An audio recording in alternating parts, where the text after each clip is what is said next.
Every year, the December DLC is the highlight of the year of content in GTA Online. Last year we got the Contract DLC, before that we got the Kyber Rico heist and the Casino heist. So after 3 years of a glory streak, it only made sense for Rockstar to follow it up with something great again.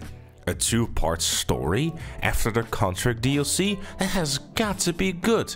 Los Santos Drug Wars? Acid Lab? Ron returning? Alright Rockstar, show us what you got. 6 missions and 5 vehicles. Drip feed! I know this is gonna sound incredibly silly. Yeah, that's because you forgot to turn off the effects, you fucking idiot. I know it's going to sound incredibly silly for me to release this video and then say in this video I'm recording now that the drip feed in this DLC as well as the Criminal Enterprises DLC has gone too far and crossed the line. But guess what? I am going to say that with a giant smug face as well. Look, to be serious for a second, I will still stand by that video and what I said in it, because in that same video I also made the argument that the DLC that does release needs a good baseline of content for that to be the case when it comes to the drip feed. Los Santos Drug Wars and the Criminal Enterprises DLC definitely doesn't have that good baseline of content. If we have a look at the Contract DLC released last year in December, we had the Dr. Dre storyline, the Franklin missions, and then also the security contracts and the payphone missions. It wasn't a heap of content, but it was a good baseline for the rest of the content that will then be drip fed. And the fix to this for the Los Santos Drug Wars DLC and even Criminal Enterprises is really not that difficult at all. If you look at Los Santos Drug Wars, getting the taxi jobs added alongside of the new missions and the Acid Lab will mean that people will have the repeatable activity that they can play, which also is pretty exciting for those who are looking for something new and different, especially those who have been around for a while or are even old school GTA fans. Like you had with the payphone missions, you could keep repeating them. Sure, there was a 20-minute cooldown, but you know, we all know there was a way around it. And when it comes to security contracts, they were pretty repeatable too. They were fun, different missions, and especially the payphone missions were something that was very well received, and I personally still think they're some of the cooler missions in the game because they were so different. And I know the concept of driving around in free roam and picking up random strangers in a taxi doesn't exactly sound like the high-paced action that you would want to have in like a GTA Online DLC, but I'm just saying it's something different and fresh in a game that is as old as it is. And as for the content itself... Yeah, about fucking time you started to talk about this, you whiny bitch. The missions often felt familiar. The first mission is almost a one-on-one copy from the single-player mission Trevor Phillips Industries. And the third mission is practically Friends Reunited. And then the sixth mission is just basically another version of the ECU contracts from the Tuners DLC. Though I thought that this version definitely had some cool aesthetics to do it with the acid leaks in there. A bit of a throwback to the Green Goo mission in GTA San Andreas, maybe?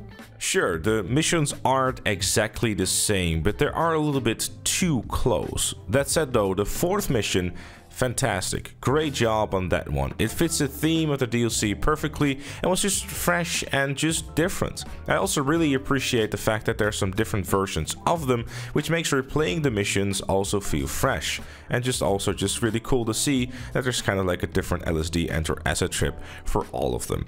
Very cool. It did feel to me though that the dialogue and the story was more so planned for Trevor. Dax very much feels similar to Trevor in the way that he talks and he behaves. With Ron, Shav and Wade being part of the DLC, it very much feels like it was indeed planned.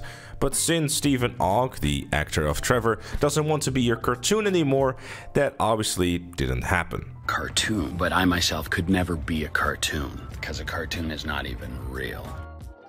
As for the other missions, the Dax phone missions are alright, the Crop Duster mission definitely being the most unique mission of them all. Enjoyed the different approach and also got a bit of a throwback to the first GTA 5 trailer. Maybe we got a bit of a scrapped feature in the game finally, but god damn, I forgot how slow the crop duster is. Maybe a bit of a speed boost to it wouldn't have hurt. It makes the mission rather boring that takes so darn long to get from spot to spot, and it kinda ruined the flow and the enjoyment of the mission for me personally. The source missions for the Acid Lab are also included in some highlights. The warehouse missions with the forklift was a pleasant surprise and also maybe even a slight throwback to GTA San Andreas. Didn't expect that one. Definitely cool to see something different. And the effects with the chemicals when stuff starts leaking is a cool addition as well. Nice job, CJ. Thought that was a suicide mission for sure. The chemical spill mission definitely fits the vibe of the DLC business too. Overall, these source missions definitely fit the business well, and aside from that, the grain trailer having to be attached to a tractor, they're mostly fine. The sale missions of the acid business are also pretty sweet too. Really like the concept in them. They are not your box standard delivery vehicle going from A to B. They're unique from the other businesses, which is, in my opinion, really appreciated. Although I would have made the baskets for the paperboard sale mission a bit bigger, because it can be quite a ball ache to get the papers in there. I've been looking like a bit of a doofus myself multiple times. Luckily, those recordings will be destroyed. As for the asset business itself, in my opinion, it's a nice to have, but this is mostly looking from a long-term player perspective. A lot of quality of life stuff is definitely in here, between the ordering of supplies on your phone, starting your source missions on the fly, and having the business basically being a driving fortress that can be spawned in just a few clicks is arguably the most convenient business out there. No need to drive all the way to Sandy Shores to sell your cocaine. No siree, you just do it on your phone instead. If I will be investing much time into it as a long-term player, no, probably not. I'm personally not super huge on passive businesses. I prefer to kind of just, you know, play the game rather than waiting until money appears out of thin air. And well, to be quite honest with you, grinding the game as a whole at this point is something that I kind of am done with, if I'm being completely honest. Regardless, heavily surprised to see that the low entry point is definitely there for the business. It's just a real shame that there is a 48-minute cooldown for the Dex phone missions, especially because you need to do 10 of these for the upgrade.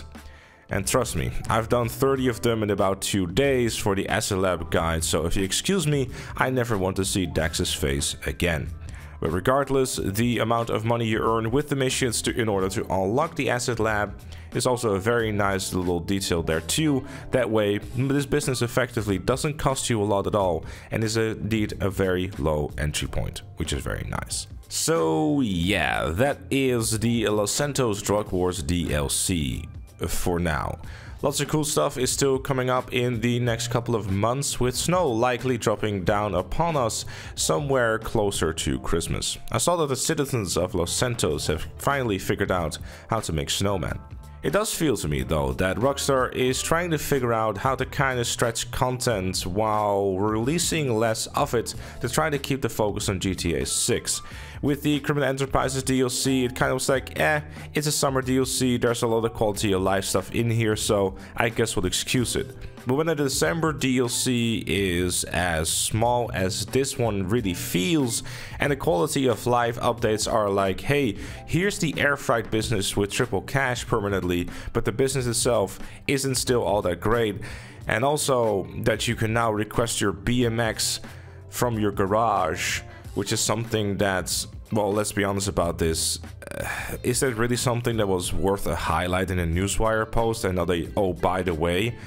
I don't know. It seemed like really one of those insignificant quality of life things to make the DLC seem much more interesting than it actually was. Whereas with Criminal Enterprises, there was a lot more stuff in there. So I'm beginning to get a feeling that Rockstar is going to start releasing DLCs in this particular way, rather than what they did last year with the concert DLC, etc., where content came first and the quality of life stuff was kind of a byproduct as a nice to have.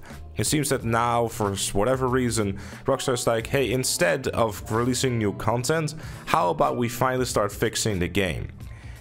Trust me, they can have plenty of those type of DLCs for the foreseeable future, considering how much stuff is still broken within GTA Online. But in terms of content, this December DLC was arguably the worst we ever had. I'm just kidding. But anyways, those are my thoughts. Of course, I'd love to know what you think down in the comments down below. Do you agree with me, or do you have some of your own thoughts that you'd like to share with the world? Let me know in those comments down below. Leave a like if you enjoyed, subscribe for more, and if you will like what you see on the channel, become a member like Chloe, Not Fatigue, Maddie, GTA Plus, and KFC Chicken. Thank you again for watching, and I'll see you all later.